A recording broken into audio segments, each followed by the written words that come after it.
Bonjour à tous, mais effectivement, c'est le dernier dimanche de l'année. C'est un privilège de pouvoir partager avec vous la parole. Et quand je suis arrivé pour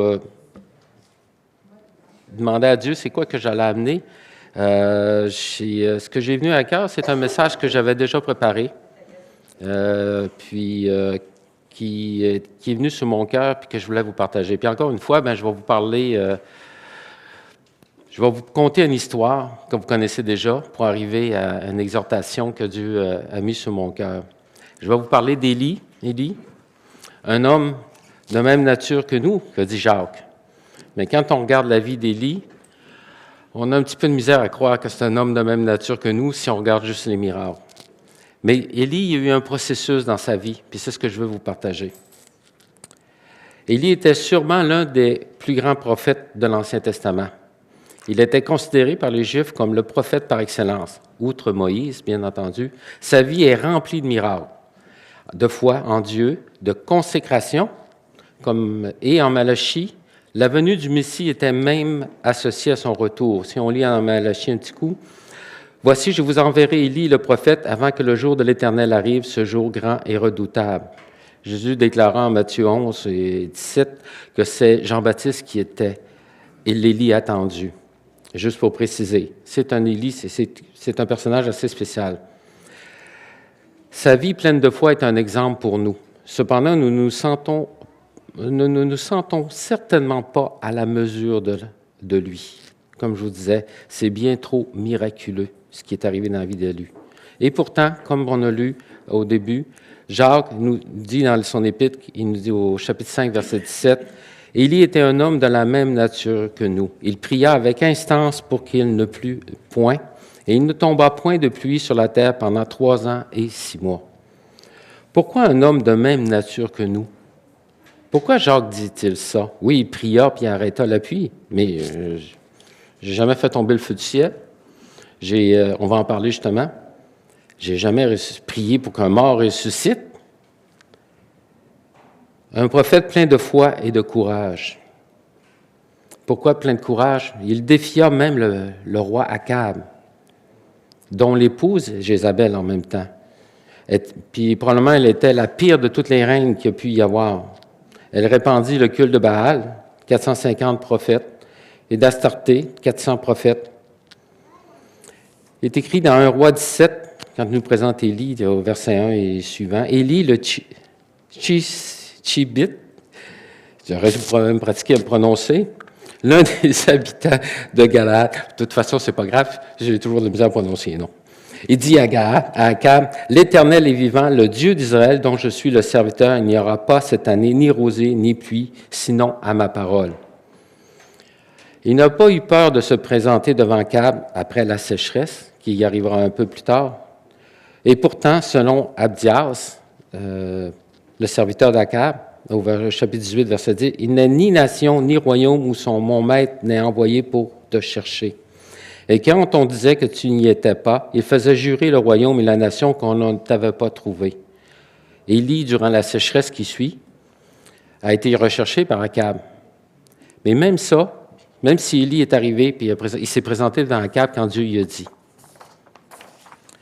Si on revient un peu sur Élie, les miracles dans la vie d'Élie, il y en a eu plusieurs. Puis si vous lisez 1 Roi 18, 17, 18, 19, vous allez le voir. Et premièrement, après la sécheresse qui a commencé, Dieu l'a envoyé dans le désert de Kérit. Et il a dit d'aller se cacher auprès du torrent de Kérit, en face du Jourdain. Puis il dit, boire de l'eau du torrent, et j'ai ordonné aux corbeaux de te nourrir là. Moi, j'ai plein de petits oiseaux dans mon jardin, j'aime beaucoup les voir, mais j'ai jamais vu un corbeau m'apporter un lunch. Je suis un petit peu dédaigneux, je ne sais pas si j'aurais mangé tout de suite, mais en tout cas, ça c'est ce qui est.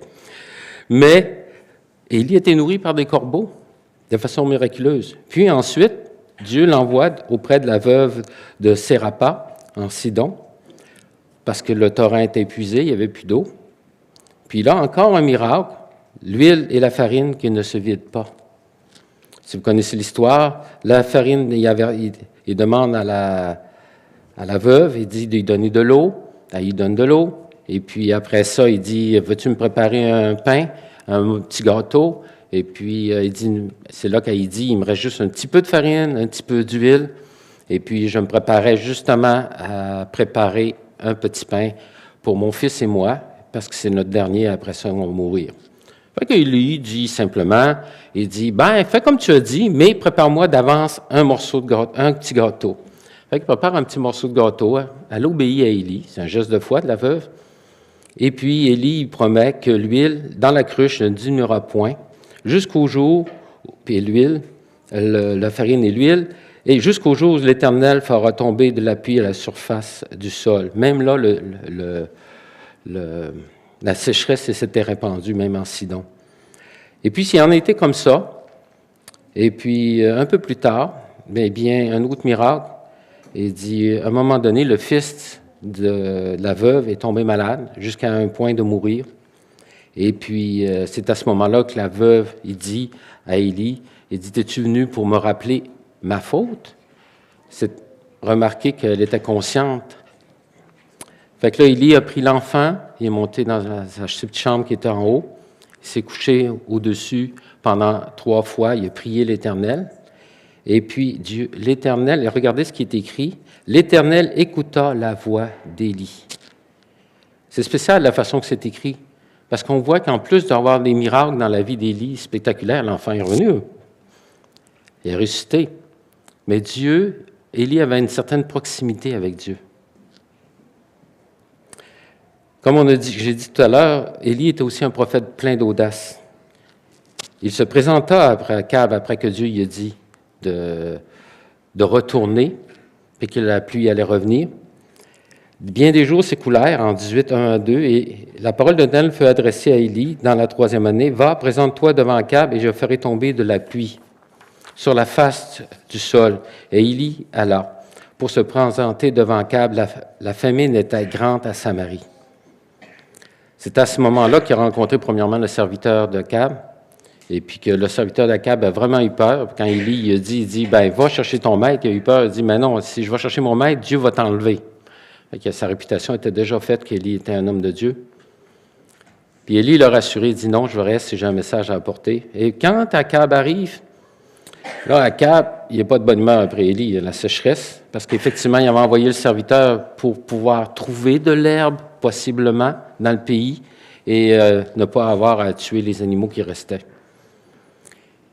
Akab a dit à Élie, « Est-ce toi qui jettes le trouble en Israël? » Élie répondit, « Je ne trouble point Israël. C'est toi, au contraire, et la maison de ton père. » Là, il s'adresse au roi qui peut, sur le coup, décider de l'éliminer. C'est pour ça que je vous dis qu'il était courageux. Puisque vous avez abandonné les commandements de l'Éternel et que tu es allé vers les Baals. Puis le miracle suivant, bien entendu, c'est le feu qui descend du ciel. Vous connaissez l'histoire. Le feu du ciel, possiblement le plus grand des miracles, et le geste de foi d'Élie. Le défi. Élie dit à Akab, « Fais maintenant rassembler tout Israël auprès de toi à la montagne du Carmel, et aussi les 450 prophètes de Baal et les 400 prophètes d'Astarté qui mangent à la table de Jézabel. » Akab envoya les messagers vers tous les enfants d'Israël et rassembla les prophètes à la montagne du Carmel. Élie, à ce moment-là, précise c'est quoi son but. Nous, on peut voir le miracle, mais Élie, lui, avait un autre but dans son cœur. Le but d'Élie, c'est « Alors Élie s'approcha de tout le peuple, quand le peuple est ici, et il dit « Jusqu'à quand clocherez-vous des deux côtés? Si l'Éternel est Dieu, allez auprès de lui, et si c'est Baal, allez auprès de lui. » Le peuple ne répondit rien. Ce n'est pas très bon signe comme que le peuple ne répond rien. C'est vraiment l'objectif qu'il y a, le désir que le peuple se retourne puis adore Dieu, il se consacre. C'est probablement là le désir le plus profond de tout son être. À ce moment-là, Élie était seul vis-à-vis les 400 faux prophètes de Baal. Les prophètes d'Astarté semblent ne pas s'être présentés. Je ne sais pas pour quelle raison exactement. Et Élie dit au peuple, « Je suis resté seul des prophètes de l'Éternel. Et il y a 450 prophètes de Baal. » Vous connaissez peut-être l'histoire. Et là, à ce moment-là, Élie dit au prophète de Baal, commencez en premier, vous êtes les plus nombreux. OK? Et puis, il leur dit, et là, les prophètes de Baal préparent leur sacrifice, ils ont 2 bœufs, OK, ils en préparent un, et là, il faut pas, le défi, c'est qu'il ne faut pas qu'ils allument le feu, c'est leur Dieu qui doit l'allumer lui-même. Donc, il défie Baal, même sur son territoire. Et puis, là, les prophètes de Baal commencent la matinée, ils vont jusqu'à l'offrande de l'après-midi, parce que c'est à ce moment-là, puis là, ils invoquent Baal pour que le feu descende, ils se mettent à prophétiser, ils se font des incisions sur le corps, comme il était de pratique eux autres, et le feu ne descend pas. Élie est un peu moqueur, on peut dire, parce qu'à midi, Élie se moque d'eux et dit « Criez à haute voix, puisqu'il est Dieu. » Il pense à autre chose. Il est occupé. En passant, je lu dans un commentaire que ce petit « il est occupé », ça veut dire qu'il est allé probablement au petit coin. Alors, il est assez moqueur. Où il est en voyage. Peut-être qu'il dort. Il se réveillera. Ils crièrent à haute voix, ils se firent, selon leur coutume, des incisions avec des épées, avec des lances, jusqu'à ce que le sang coule sur eux. Lorsque midi fut passé, ils prophétisèrent jusqu'au moment de la présentation de l'offrande. Mais il n'y eut ni voix, ni réponse, ni signe d'attention. Autour d'Élie, le miracle spectaculaire arrive. Élie alors dit à tout le peuple, « Approchez-vous de moi. » Tout le peuple s'approcha à lui. Élie rétablit l'autel de l'Éternel qui était renversé. Remarquez, il prit 12 pierres d'après les nombres des tribus d'Israël, des fils de Jacob, auxquels l'Éternel avait dit, « Israël sera ton nom. » Et Isaïe avait montré aussi par là le désir profond qu'il avait que ce soit Israël, la consécration d'Israël. Il coupa du bois, coupa le taureau, le plaça sur le bois, et là, il en mit un peu plus, OK? On était voir en fin de semaine, dans mon party de Noël, il y avait un prestidigitateur. C'est sûr qu'après qu'il est passé, moi je réfléchissais, je dis, comment est-ce qu'il a fait ce passe-là? Tu sais, je n'ai pas réussi à comprendre tout. Et des fois, il y avait, pour dire que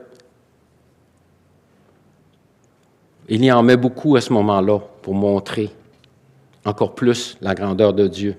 Il fait arroser le bœuf 3 fois avec de l'eau. 3 fois, il demande d'arroser l'animal. Et en plus, il a fait creuser autour un fossé autour du sacrifice. Et puis, l'eau s'écoule dans le fossé. Et en plus, il demande de remplir le fossé d'eau. Et puis, il invoque l'Éternel. Éternel, Dieu d'Abraham, d'Isaac et d'Israël, que l'on sache aujourd'hui que tu es Dieu en Israël, que je suis ton serviteur, que j'ai fait toutes ces choses par ta parole. Réponds-moi, Éternel, réponds-moi, afin que ce peuple reconnaisse que c'est toi, Éternel, qui est Dieu, et que c'est toi qui ramènes leur cœur. Et le feu de l'Éternel tomba et consuma l'holocauste, le bois, les pierres et la terre. Il absorba l'eau qui était dans le fossé. Wow! Quand vous lisez ça, on dit wow! On est impressionné. Alors, quand on pense à Jacques, on lit Jacques, puis il dit un homme de même nature que nous, on a un petit peu de misère de se dire qu'on est aussi homme de foi que ça. Si on continue l'histoire, en fin de compte, Élie il a obtenu ce qu'il désirait, puis ce qu'il espérait. Le peuple choisit l'Éternel. Quand le peuple vit cela, ils tombèrent sur leur visage et dirent, c'est l'Éternel qui est Dieu. Qui ferait pas ça, c'est sûr? C'est l'Éternel qui est Dieu. Élie dit, saisissez les prophètes de Baal, leur dit Élie, et qu'aucun d'eux n'échappe. Il les saisit et Élie descendit au torrent de Kison et il les égorgea. Mission accomplie, le peuple vient de se tourner vers Dieu. Et Akab aussi, il n'a rien dit. Il pria avec foi pour le retour de la pluie, et la pluie tomba. Même si Akab semblait avoir changé, il courut devant le char d'Akab rempli de l'esprit. Élie pria sur le mont Carmel, il remonta avec son serviteur, il pria 7 fois pour que la pluie revienne. Et puis, aussitôt qu'il aura apparu un petit nuage au-dessus de la mer, il dit à son serviteur, va avertir Akab, il faut qu'il parte. Il part et il court en avant du chariot. Élie est vraiment content parce que son objectif est atteint. Le peuple s'est tourné vers l'Éternel. Il a abandonné Baal. Là, il a contribué aussi à en éliminer un peu. Mais là vient quelque chose de grave dans la vie d'Élie. Une désillusion, une dépression. Pourquoi? Après cette réussite, le peuple avait choisi, que se passa-t-il?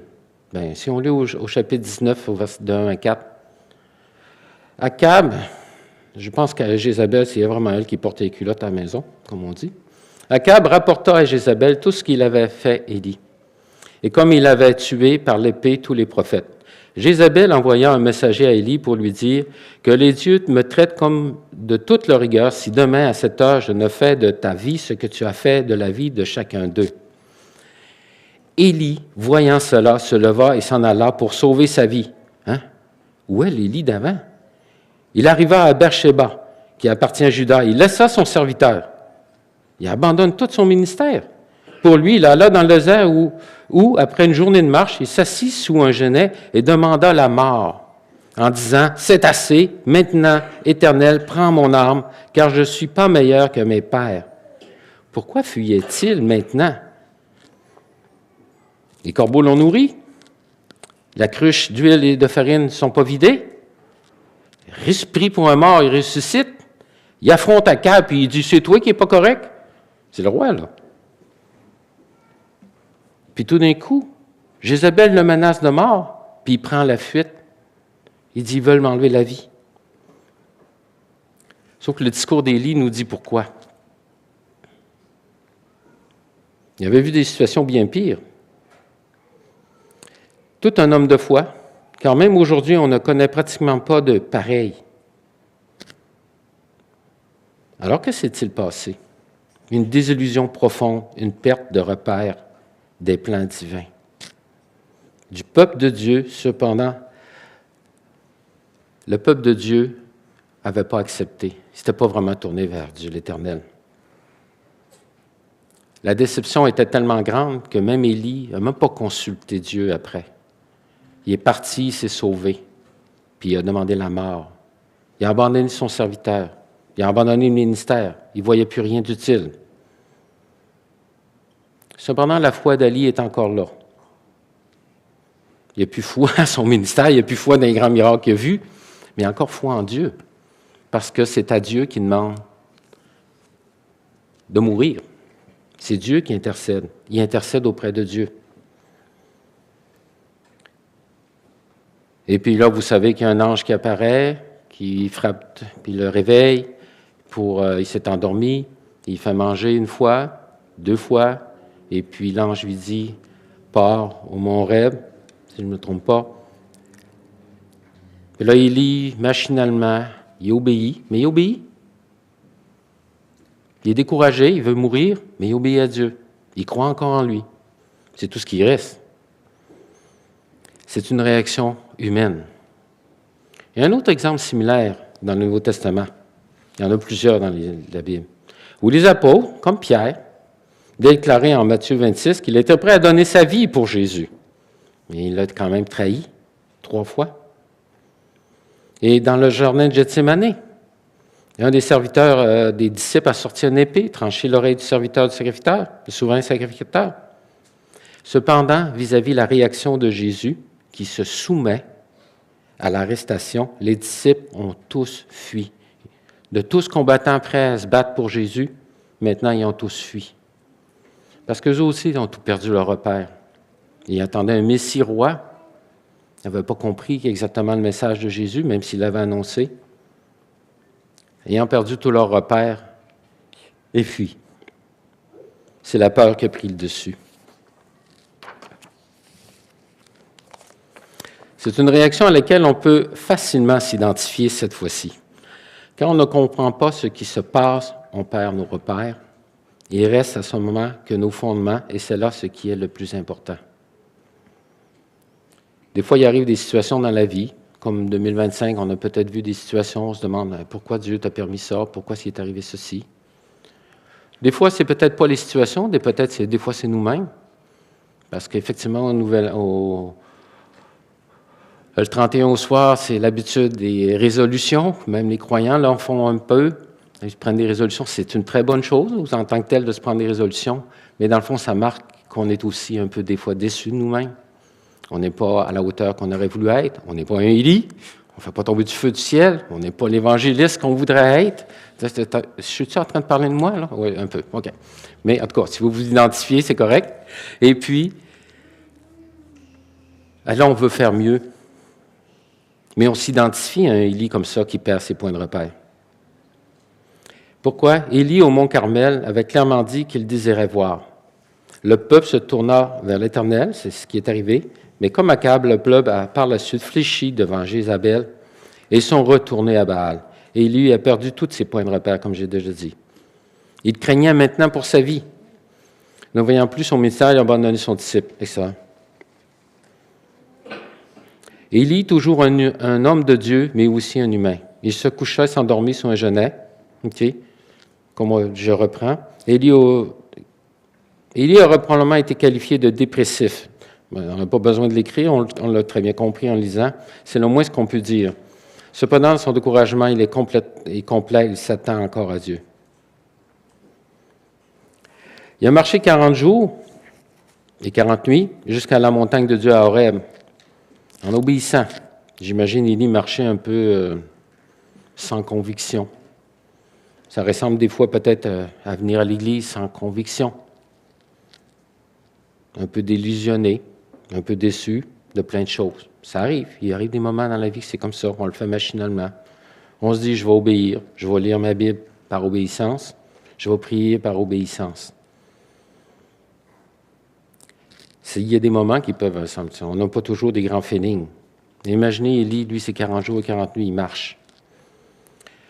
Je me disais en lisant ça qu'il a dû ressasser ça longtemps. Parce que rendu au mont Horeb, quand Dieu lui demande « Que fais-tu ici, Élie ?» avant qu'il se révèle complètement, Élie répond « J'ai déployé mon zèle pour l'Éternel, le Dieu des armées, car les enfants d'Israël ont abandonné ton alliance, ils ont renversé tes autels, ils ont tué par l'épée tes prophètes, je suis resté moi seul, et ils cherchent à m'ôter la vie. » Le discours n'a pas changé en 40 jours. J'imagine, puis là, ce matin, j'imaginais, je dis, ben, Dieu est fidèle, il a dû lui donner quelques clins d'œil durant sa marche de 40 jours. Un sourire d'enfant, quelqu'un qui donne une parole d'encouragement, mais comme ma fille tout à l'heure. Et puis, Dieu est fidèle, mais le découragement est encore là. Le discours d'Élie est toujours pareil.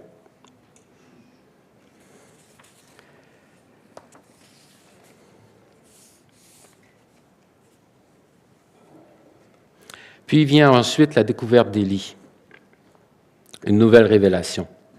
Mais y avait-tu besoin d'une nouvelle révélation, Élie? Oui. Élie connaissait l'Éternel, il avait déjà une certaine intimité avec lui, comme on a dit. Comme le témoigne la réponse à sa prière pour l'enfant de la veuve. L'Éternel écouta la voix d'Élie et l'âme de l'Éternel revint au-dedans de lui. Et il fut rendu à la vie. Le fait même qu'il est obligé comme d'insister dans la prière, montre un acte non pas de foi abracadabra, qu'on pourrait dire, magique, qu'on peut s'imaginer, mais Élie pria pour que l'enfant, la vie revienne en lui. Oui, il y avait une intimité avec Dieu. Mais ici, au Mont Carmel, sur le mont de révélation de Moïse, il va découvrir encore plus qui est Dieu et son plan divin. Un certain réajustement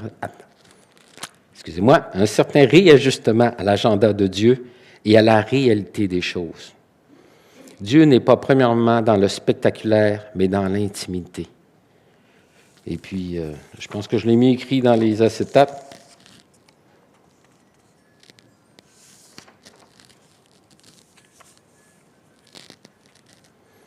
Il est individuel, pas pour le peuple en entier. Notez que le peuple était pour le plan de révélation de Dieu dans l'histoire au travers d'Israël. Il montre la fidélité de Dieu, entre autres.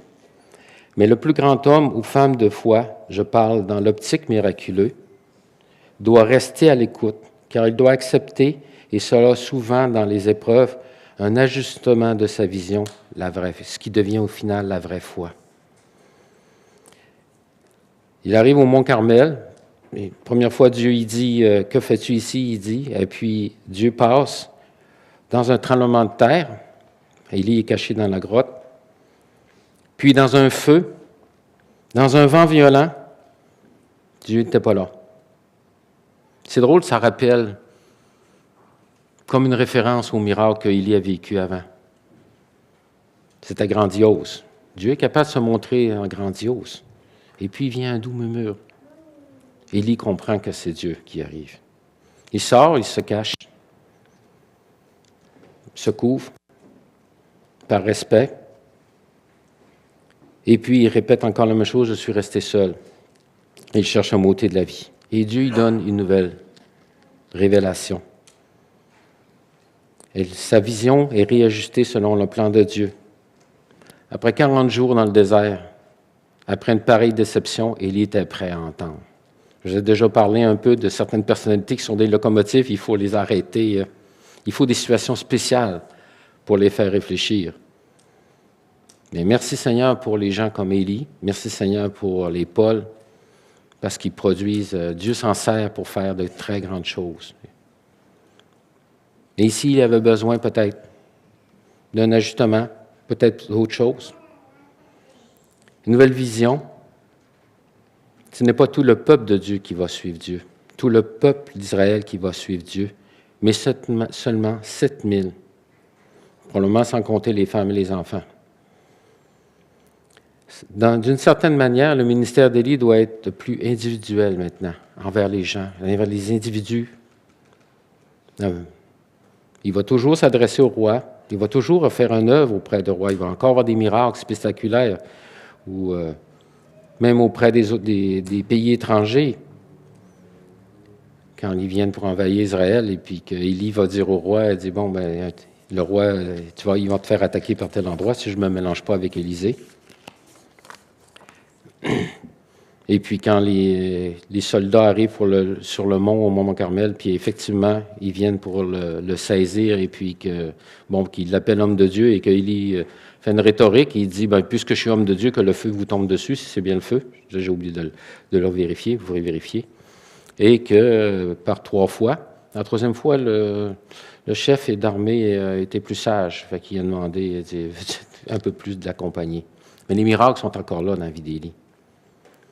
Il découvre Dieu dans une nouvelle facette plus intime, plus proche, et cela ne pouvait se faire qu'au travers de ses faiblesses. Un moment d'arrêt de tout, il a expérimenté ici le psaume 23. Cantique de David, « L'Éternel est mon berger, je ne manquerai de rien. Il me fait reposer dans de verts pâturages. Il me dirige près des eaux paisibles, il restaure mon âme. Il me conduit dans les sentiers de la justice à cause de son nom. Quand je marche dans la vallée de l'ombre de la mort, je ne crains aucun mal, car tu es avec moi. Ta houlette et ton bâton me rassurent. » Il connaissait déjà l'Éternel. Il connaissait peut-être déjà cette parole de David. Mais maintenant, il la vivait. Une leçon à apprendre pour nous. À l'image d'Élie, qui se laisse enseigner par Dieu pour ce qui est vraiment important à ses yeux, il faut garder confiance en lui et toujours rester à l'écoute. Humblement, accepter que Dieu puisse changer notre vision, du tout au tout, cependant toujours conforme à la Bible. Ce n'est pas nécessairement facile, mais c'est souvent permis de ne pas être facile pour pouvoir vraiment changer. Cet ajustement croire en lui, c'est ajustement croire plus profondément en lui. Il y a d'autres exemples dans les Écritures, comme la découverte d'Élie. Il y a un jeune berger, plein de foi, de hardiesse, avec une bonne part d'insouciance. Je dirais, quand on lit ça, on se dit ça, dans le bon sens, qui va combattre un géant. Bien sûr, c'est David que je parle. Mais après David, quand Saul s'est mis à chercher à le faire mourir, le roi Saül, pas Saul, Saül, ça ressemble comme... Mais il s'est réfugié auprès des Philistins. Mais à un moment donné, les Philistins partent en guerre contre Israël. Puis la réponse de David est un peu spéciale parce qu'on dirait qu'il est prêt à partir pour la guerre. Il a comme perdu ses repères. Dieu semble aussi l'avoir préservé de cela, parce que Les conseillers du roi ils ont déconseillé de prendre David avec lui. Peut-être que David voulait aussi se revirer de bord, mais il semble vraiment découragé. C'est tout de suite après qu'il a commencé à régner. Probablement qu'à ce moment-là, la possibilité ou les promesses qu'il a reçues de Samuel d'être roi étaient humainement parlant impossibles. Mais Dieu a accompli la promesse. Je dirais qu'au final, si on regarde bien, la plus grande œuvre d'Élie n'est pas tous ces miracles qu'il a accomplis par la foi, mais le témoignage que les Écritures nous laissent de sa vie. Comme déjà mentionné, Jacques nous dit, Élie est un homme de la même nature que nous, il pria avec instance. Et cela, Élie ne pouvait le voir, d'être un aussi grand témoignage, que les Écritures nous parlent d'Élie, que son modèle de foi et de faiblesse et d'humanité, que Jacques nous dit que sa prière, on est de la même nature que lui. Ça dit qu'il est de la même nature que nous, mais c'est aussi dans l'autre sens que nous sommes de la même nature que lui, quand on laisse Dieu dans nos vies contrôler. Gardons confiance en Dieu d'un cœur obéissant. Il est fidèle, il va agir dans nos vies, mais pas comme on le croit. Très souvent.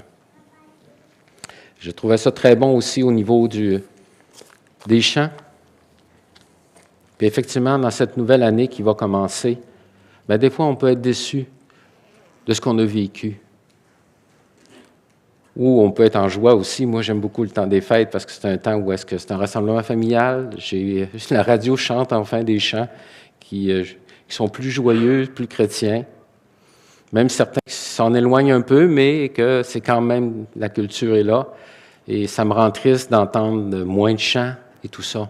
J'aime la période des fêtes parce qu'effectivement, de mon côté, c'est des réunions de famille. Du côté de ma mère, des chants, de la musique, des rigodons.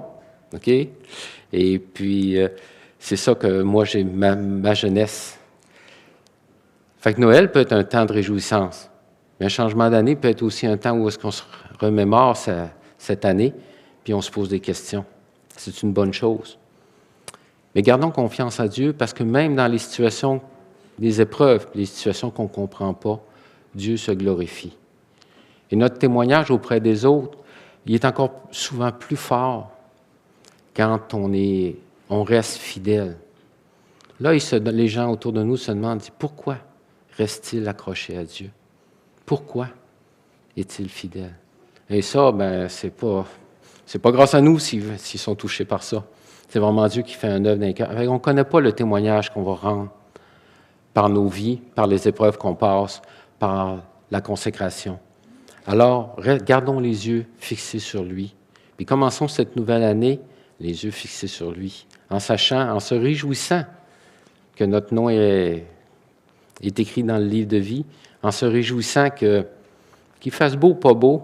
Je me souviens d'une journée, je ne sais pas, on était allé, Sylvie, elle m'a marqué cette journée-là, c'était pas grand-chose. Une journée, Sylvie est allée à un colloque, non, c'était une réunion de femmes, okay. Et puis à Québec. Puis là, il pleuvait. Puis là, je me promenais en voiture, puis j'étais tout joyeux, je priais, puis il pleuvait, il faisait pas beau. Puis nous, les Québécois, on est un peu reconnus pour être un peu trop up and down avec la température. Mais bon, OK. On est sanguin. Ça n'a pas trop changé parce qu'on est sanguin. On est un pays italien un peu, en tout cas, on est sanguin. Fait que, puis là, je réalisais que j'avais pas besoin qu'il fasse beau pour être joyeux. Mais la même chose. Quand les choses viennent difficiles dans nos vies, hier, ben, ça me fait penser, ça va peut-être servir à ça, j'ai pété mon rétroviseur de ma nouvelle voiture. J'ai reculé, je l'ai pété. J'ai pas chialé. C'est pas vrai, j'ai chialé Toyota. J'ai chialé. Ben, gloire à Dieu. Je ne sais pas à quoi ça sert. Il me semble, Seigneur, je n'avais pas une mauvaise attitude. Ça ne vous arrive pas de vous dire ça quand il arrive des tuiles? Bon, moi, ça m'arrive. Mais non, Dieu est fidèle, ça ne veut pas dire qu'il y avait une mauvaise attitude. Mais même dans les temps difficiles, c'est pas grand-chose. Il arrive des bien pires à des frères et des sœurs dans la foi. Même dans les situations difficiles, ou même quand on est déçu de soi, ce qui m'arrive souvent. Je ne suis pas comme je voudrais être, je ne suis pas le mari que je voudrais être. Je cherche à l'être plus. Le meilleur père, le meilleur... plus à l'écoute des autres. Vous savez que je suis gêné, timide, fait qu'effectivement, je trouve souvent que, bon, je ne suis pas assez à l'écoute des autres, je ne dis pas assez bonjour, mais j'en suis conscient. Et puis, je suis un peu déçu de moi, parce que l'Église est précieuse aux yeux de mon Sauveur.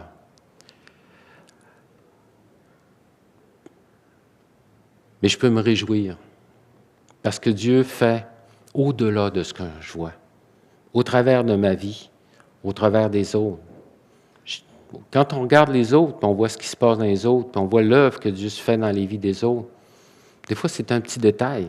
Je me souviens, l'autre jour, un frère au déjeuner des hommes a dit une petite parole. J'ai dit, « Ah, Seigneur, tu es en train de me parler. » Ou bien d'un simple témoignage. Ou bien, quand je viens dans l'Église au bout de plusieurs années, puis je vois quelqu'un qui marchait clopi-clopant au début de la vie chrétienne, je n'aurais pas cru du tout que je le revoie au bout de 40 ans. Ça fait déjà 40 ans, c'est beaucoup.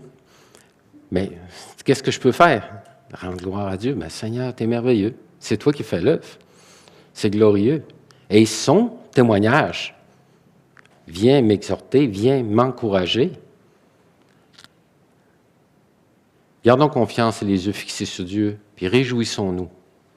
Quand vient les temps de la louange, comme a prié notre frère Coucou ce matin, quand on était à réunion de prière, je vous invite à venir avant la réunion, vous pouvez venir. À 9 h, normalement, c'est ouvert pour la prière. Vous pouvez venir prier, c'est un bon moyen de se préparer à la louange.